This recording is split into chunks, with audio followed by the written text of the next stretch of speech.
Well, welcome back. This is Zangler, the Tesla Semi Advocate.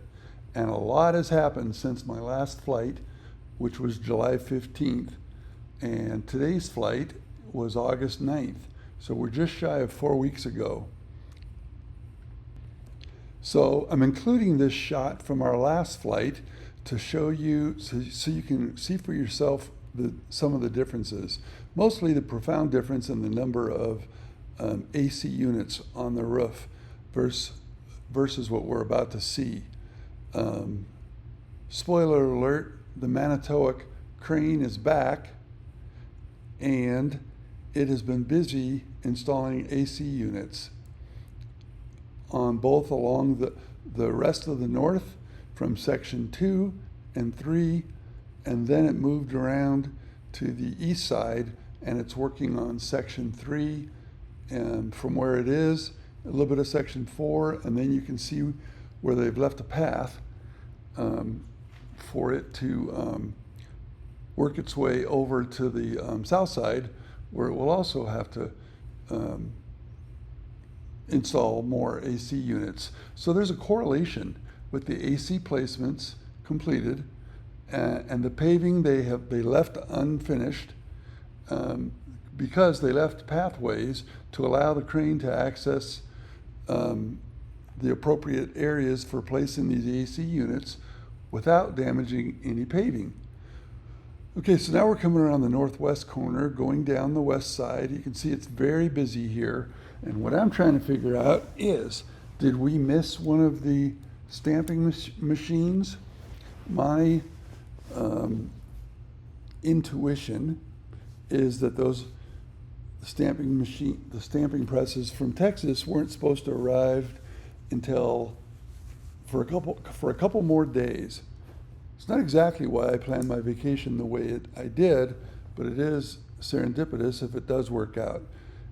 So my question to you, the viewer, is did that truck bring one of the stamping presses from Texas, or is that 3-trailer semi being set up and prepared to move the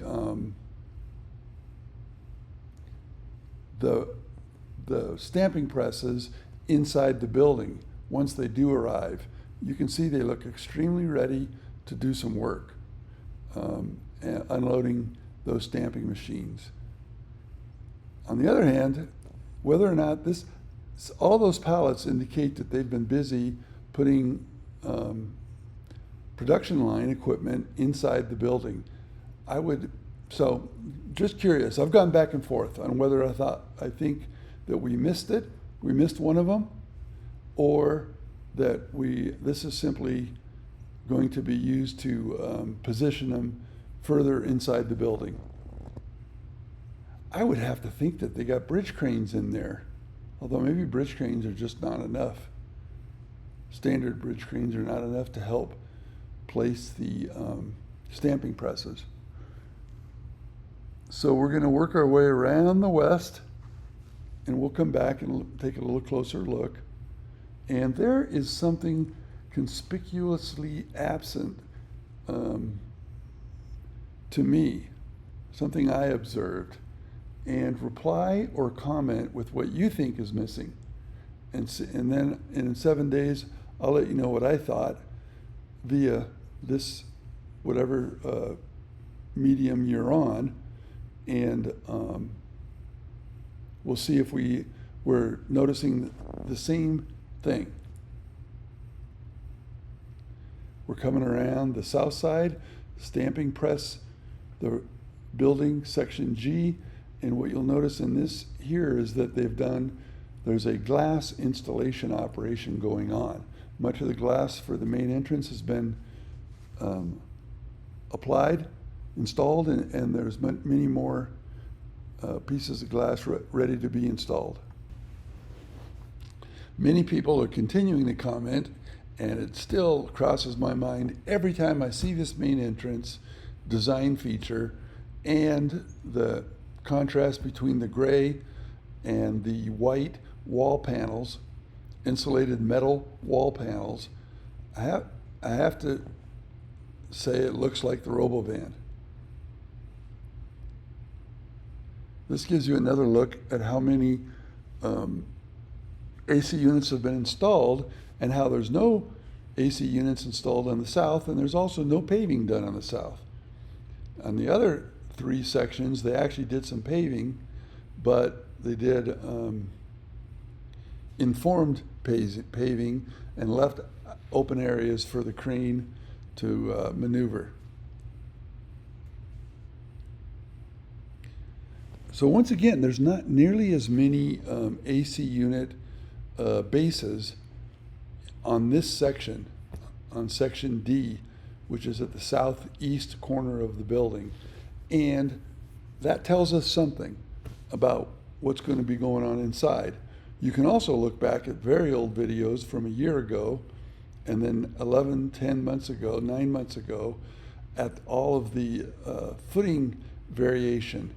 And clearly, as I mentioned at the time, some of the footings were huge, and that told us that there was going to be a bridge crane or some other heavy weight-bearing requirement in that area. And certain areas, namely Section A, had a very light footings and very small columns. Now what we're doing is we're just turning our head around, looking completely around at our 6, and then coming around back to continue our flight up the east end.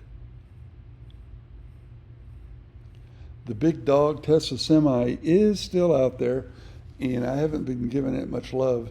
So my next flight, I will go out there and do the circular video like in a romance novel, or a romance movie, I should say. Okay, so now we're back, and we're gonna fly up the eastern section and take a look at the crane and the progress, all of the various equipment being stored outside. I think I just saw some AC units being ready to be put on the roof. And then we have the crane.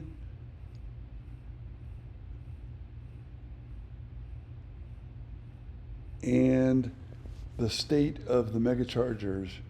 And basically, it's essentially looks completely ready for cabinets and charging and chargers.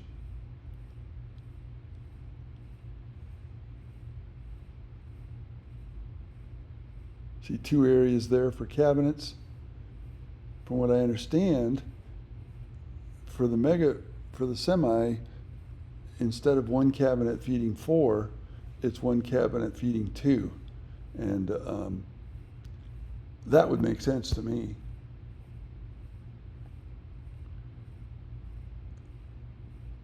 So we're back taking a look at the crane, and you can see the areas that they left open. This whole eastern end is paved except for a path for this crane to get in there next to the building and place all of those air conditioning units. I really like this shot. I like cranes. I cannot lie. Northeast shot of the building and the beautiful Nevada sky in the background, and the Nevada mountains. If you don't know, there's plenty of wild Mustangs. Technically, I shouldn't even say this, but they're feral. They're not native. Horses were native to the continent, but then they went extinct and they were brought back by Europeans. And as such, wild ones, by definition, are feral. But they're beautiful. We're going to go take one more look at the thing that is most exciting to me, and that is the arrival of the stamping presses from Texas. And they've been spotted. They were spotted in off of I-70 in Utah a couple days ago, and that is actually awesome that we have eyes across the country looking for those stamping presses. Again, let me know what you think. Let me know if you think that 3-trailer heavy diesel truck rig is set up to move the stamping press inside, or whether that's just too big to maneuver. They may have left a straight pathway through one of the BFDs, the big friendly doors, straight back to the stamping presses without having to make a single turn.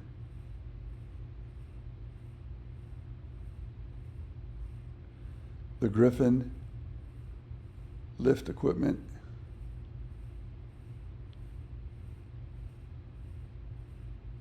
everything is positioned.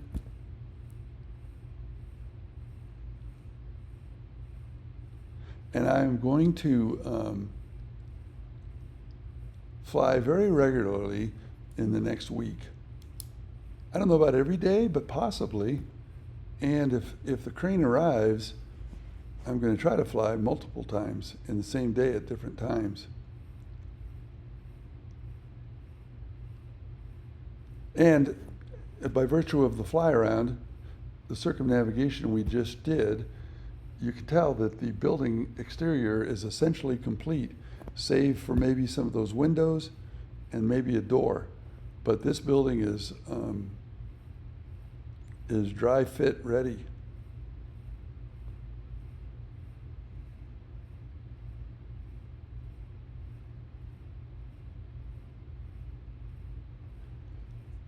This is the calm before the storm. The storm being the arrival of those stamping presses and their movement inside, which I'm sure is going to be a delicate and calculated operation that they've obviously planned for since the beginning. Okay, here I am back from vacation. You may also know that I used to be a software engineer as of a couple weeks ago, and I am now retired. Thanks for joining.